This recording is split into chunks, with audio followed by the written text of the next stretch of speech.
After watching season 2 of From, I gotta say, this show pulls you into a nightmare you can't look away from, no pun intended. Every twist pulls you closer into its darkness, and every answer seems like a new trap, making you feel like escaping from this nightmare is further away than ever. Although new elements are introduced to the narrative, I did pick up some patterns in the story this season, which makes me confident that the writers might have a plan after all. So without further ado, let's dive into season 2 of From.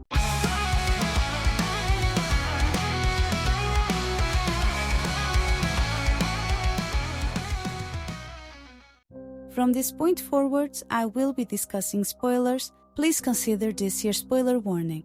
Let me make a quick recap first. This season opens with a scene that mirrors the show's beginning. Boyd dreams of ringing the bell to signal curfew, but this time it's in a deserted town. Clearly some foreshadowing for the future. When he wakes up, he's still inside the well, letting us know we're picking up exactly where we left off.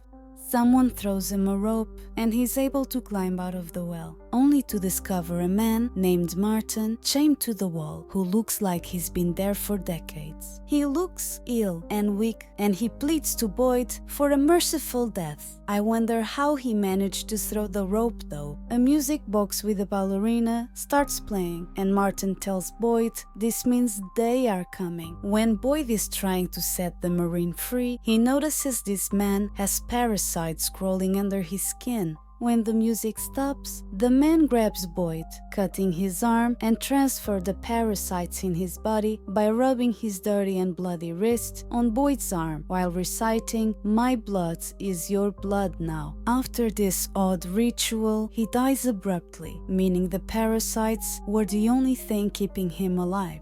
Boyd then leaves the room, but when he goes through the door, he finds himself in the middle of the forest at night time. Meanwhile in town, all hell breaks loose.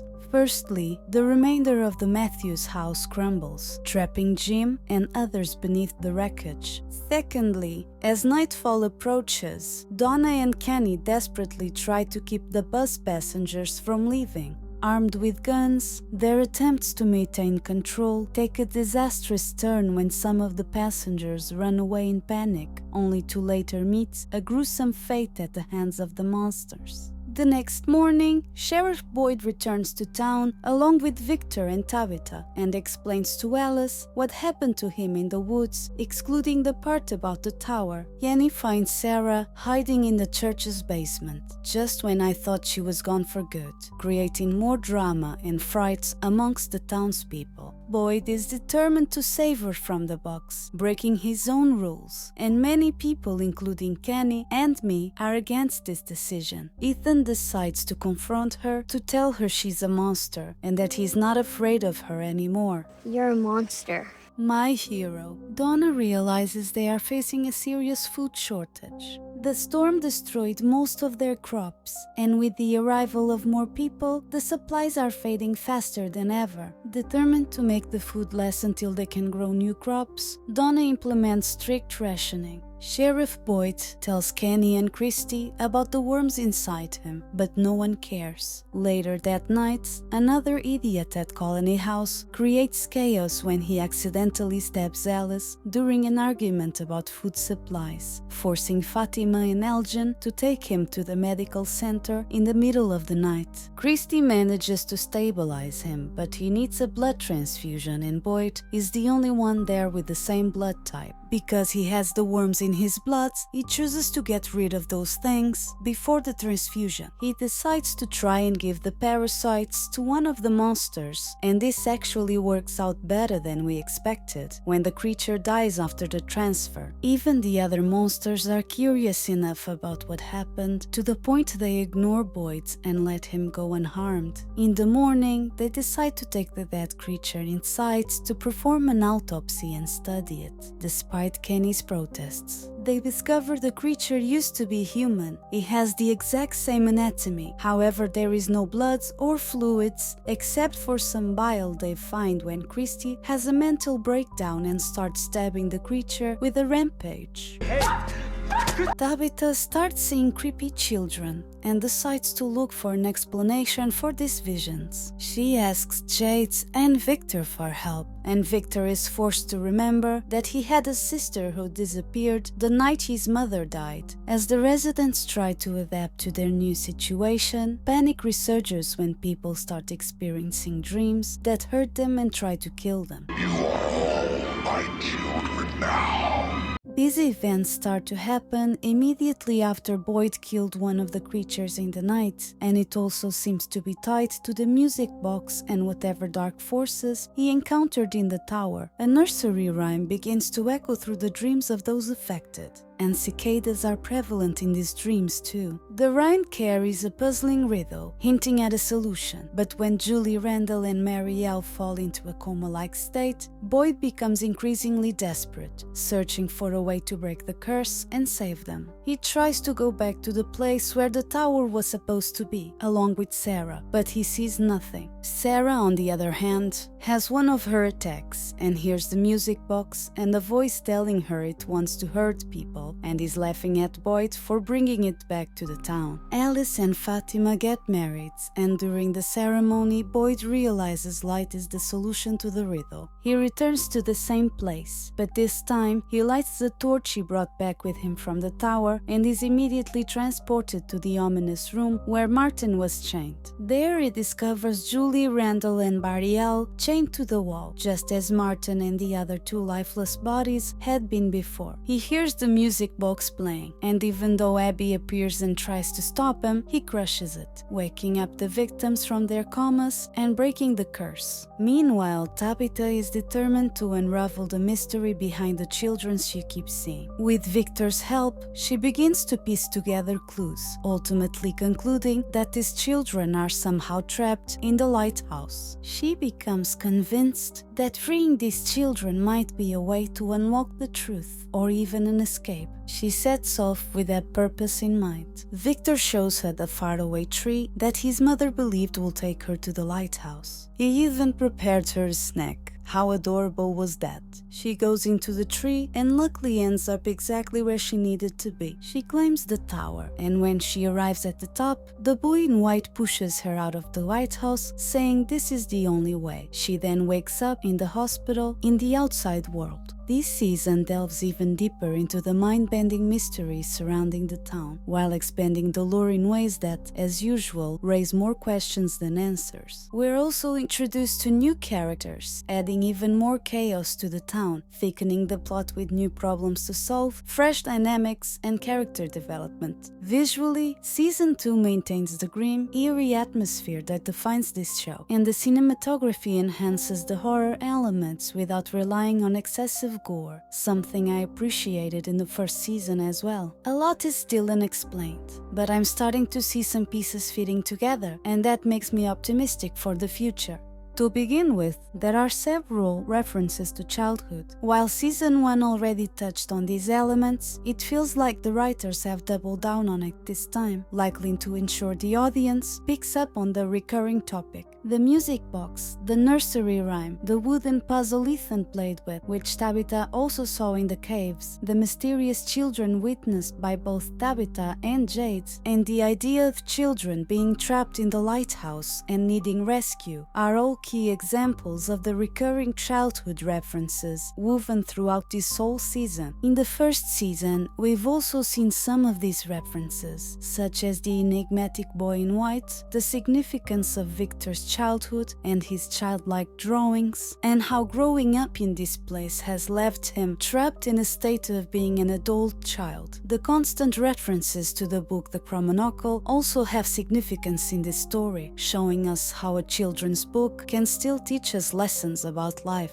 Even the show's opening song is centered around childhood. These might be clues revealing the true nature of the supernatural forces at work here. Perhaps the evil trapping everyone in this place is something straight out of a childhood storybook or a nightmare. Speaking of nightmares, dreams and nightmares gain a greater distinction this season. This theme was also mentioned several times in Season 1. The biggest reference to this was when Abby thought every everyone there was just having a nightmare and needed to be woken up. I feel like there are significantly more references this season. The most significant and obvious reference is the dreams that begin to torment the townspeople, so realistic that they actually get hurt, serving as a central theme that ties together childhood elements and nightmares. Characters frequently question whether they are trapped in a nightmare, and the words dream or nightmare casually pop up throughout the season. Whether this repetition is simply a stylistic choice by the writers or serves a deeper purpose remains to be seen, but I'm more inclined to think this is not a coincidence. We're living in a fucking nightmare. Another constant theme is the presence of fear. Well, obviously this is a horror series, so of course the theme of fear is present. But that's not what I mean, hear me out. The entire town and the surrounding area where everyone is trapped feels deliberately designed to evoke fear. It's not just the creatures that emerge at night, everything in the woods feels like it has sprung out of a nightmare. It's as if this place manifests people's deepest fears intentionally, feeding on their terror. This ties perfectly with the constant references to nightmares that I previously mentioned. What really made this clear to me was the conversation between Sarah and Kenny, where Sarah reveals that Nathan was terrified of cicadas. Personally, I think this implies that the horrors they encounter are related to their individual fears. And this could mean that whatever supernatural force is causing this possibly feeds on fear. Every time the townspeople find a glimmer of hope or something worth fighting for, the town seems to retaliate, striking back with relentless force, pushing them deeper into despair by destroying whatever hope they cling to. This cruel cycle only reinforces the idea that the town thrives on their suffering, ensuring that any progress they make is met with even greater challenges. When Abby appears to Boyd in the tower just before he breaks the music box, she warns him that breaking it won't solve anything, claiming the forest feeds on hope rather than fear. It's likely that this is another attempt by the supernatural forces to manipulate Boyd, using Abby's image to sow doubt and confusion. By targeting his emotional vulnerabilities, these forces aim to keep him second-guessing himself. For now, I'm keeping my opinion that it is fear that feeds this place, not hope. Let's go back to Boyd's experience with the chained man. Martin hints that he once lived in the town too, and warns Boyd that the monsters aren't the only or even the worst danger here. He suggests the town is just one small part of a much larger and more mysterious place, with far more secrets waiting to be uncovered. He even mentions Abby's name, wondering if she was right about this place, that it's a nightmare everyone needs to wake up from. I don't know why he said her name, but I feel like this was a clue. When Julie, Marielle and Randall are attacked by the dream and Boyd finds them in the tower, it struck me that they were probably brought there to take the place of the other 3 prisoners that died. This also alludes to the fact that the tower might not be real at all. How can their bodies be in 2 places at once? With that in mind, how can we be sure the whole first encounter Boyd had with Martin was legit? Given the manipulative nature of the supernatural forces in this place, it's possible that the entire encounter was orchestrated as a part of a larger plan. Martin might not have been a genuine victim, but rather a tool used by the entities to trick Boyd, knowing he would carry the infection or curse back into town. If this was indeed a setup, it could explain why Martin's presence seems to coincide with escalating chaos, including the possibility of needing 3 more prisoners to sustain whatever sinister balance this place requires. It also explains how he knew Abby's name and why he said it.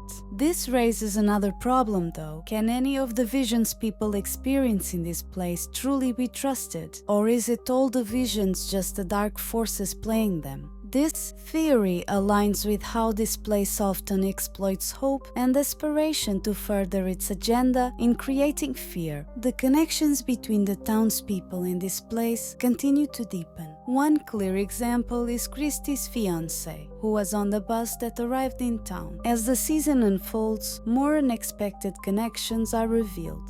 For instance, Boyd discovers a disturbing connection involving Kelly, the girl trapped in the tree. Kelly had a boyfriend named Brian, and these two names linked to Boyd's past, specifically to the first man he witnessed dying in the line of duty during his military service. That man was named Brian Kelly. I believe this connection is deliberately meant to unsettle Boyd. The fact that the creatures left the girl alive, forcing Boyd to make the devastating choice to end her suffering, leading him to find this connection, suggests that this was intentionally orchestrated by the creatures to torment Boyd emotionally and psychologically. Jade this season has been relentlessly obsessing over the mysterious symbol and Christopher's journal, and we see him slowly succumb to desperation. This obsession leads him to explore the caves, uncovering another significant piece of the puzzle. We are given a big hint about this symbol. We now know it's related to the same children Tabitha saw. There are 7 of them, and in Jade's vision, they are laying down chanting Ankui, whatever that means. It will probably turn out to be something like Hodor, something misspoken that sounds weird, but it's actually a whole sentence. Hodor.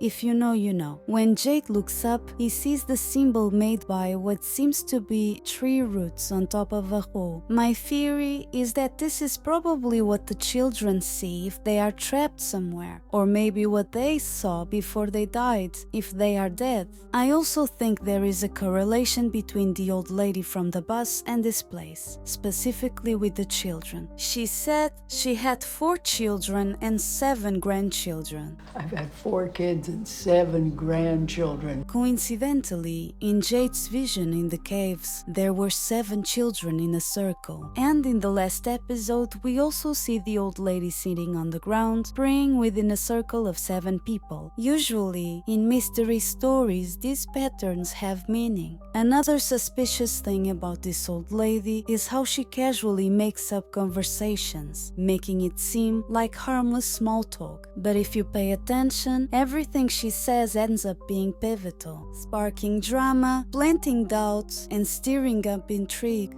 but also leading to some solutions to problems. And this makes me uncertain about her intentions. She casually mentions to Jim that Marielle and Christy are engaged, and we see this information creates confusion and doubt in his head. He later talks to Tabitha about it, implying that there is a reason and a design behind their situation, making him hungry for more information. She then goes and gives Christy her liquid morphine right in front of Marielle, who's a recovering addict. This is a big temptation for her, and eventually Christy finds out she's using again, creating tension between the couple. This, however, will also set off a chain of events that ultimately leads Marielle to seek recovery from this addiction. Further in the season, she tells Fatima something she couldn't possibly have known. You're gonna be a great mom.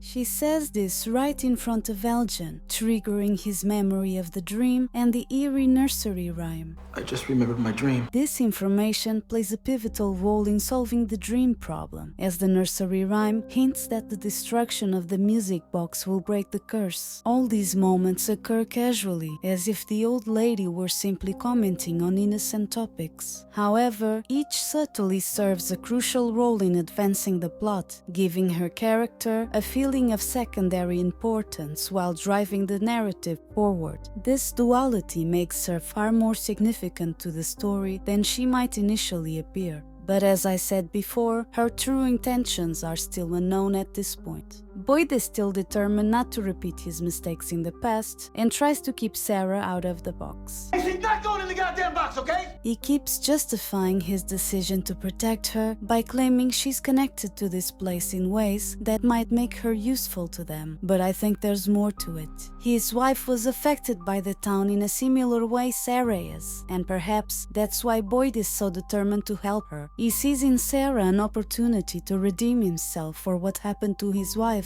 by saving her this time. However, idiot Sarah is determined to make his life harder by telling Kenny Kenny she's responsible for his father's death, invading people's homes and going around town feeling sorry for herself. She even goes to the diner and has the audacity to confront Tian Chen so she can have her stuff back. Really though, Tian Chen is a much better person than I am. Boyd protecting Sarah despite her previous actions might diminish the townspeople trust in him, especially if Sarah decides to harm someone again. The community could accuse him of prioritizing personal feelings or misguided faith over their safety when they realize he chose to protect Sarah despite knowing the danger she poses. After all, as their leader, Boyd's primary responsibility is to ensure the welfare of the group, and his decision to shield Sarah might be seen as a betrayal of that duty. This approach would effectively hold Boyd accountable for his decision, revealing to the audience just how far he is willing to go in standing by what he believes is right. I don't give a shit about your word!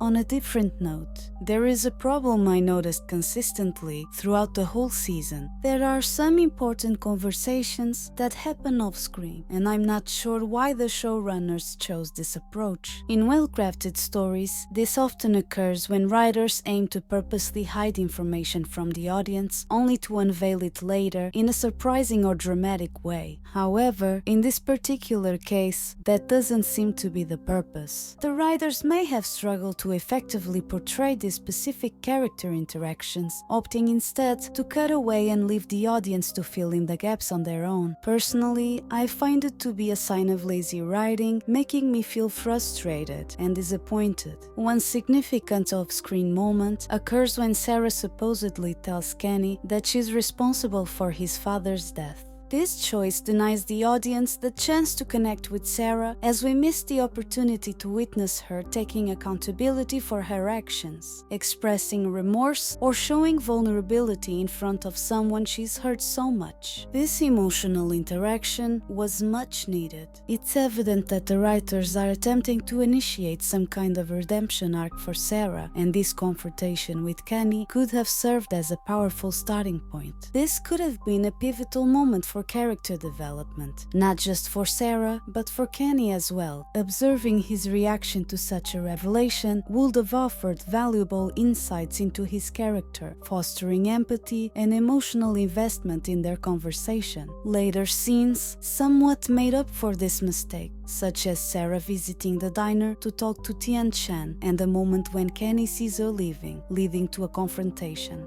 However, these moments would have had a much greater emotional impact if the initial revelation had been shown earlier, and this is unfortunate. This wasn't the only off-screen scene that left me upset. We also don't see Kenny telling his mother, Tabitha, and Jim about Sarah, or Boyd being told by Alice about his engagement, or even when Fatima tells Alice she's pregnant. These were all interactions I would have loved to see. Instead, we are left with our imagination, which creates emotional distancing between the audience and the characters we're supposed to be invested in. This lack of engagement can also diminish interest as viewers want to witness key events unfold. The pacing of a narrative can also suffer with this kind of approach. Reliance on off-screen moments can disrupt the flow and lead to a feeling that the story is being rushed. Deja vu, anyone? Best season ever! Overall, I really enjoyed this season, and I think it's definitely worth the watch. I was invested in its suspense and intrigue, and while some storylines feel deliberately vague, others provide satisfying development, especially for characters like Boyd and Tabitha, and I'm really curious to see where this is going. This show is pretty good so far, and I'm hopeful that the showrunners will do a good job with the next seasons as well. Well, this is it for now. If you like this video, please subscribe and give it a thumbs up. Until next time, thanks for watching. Uncensored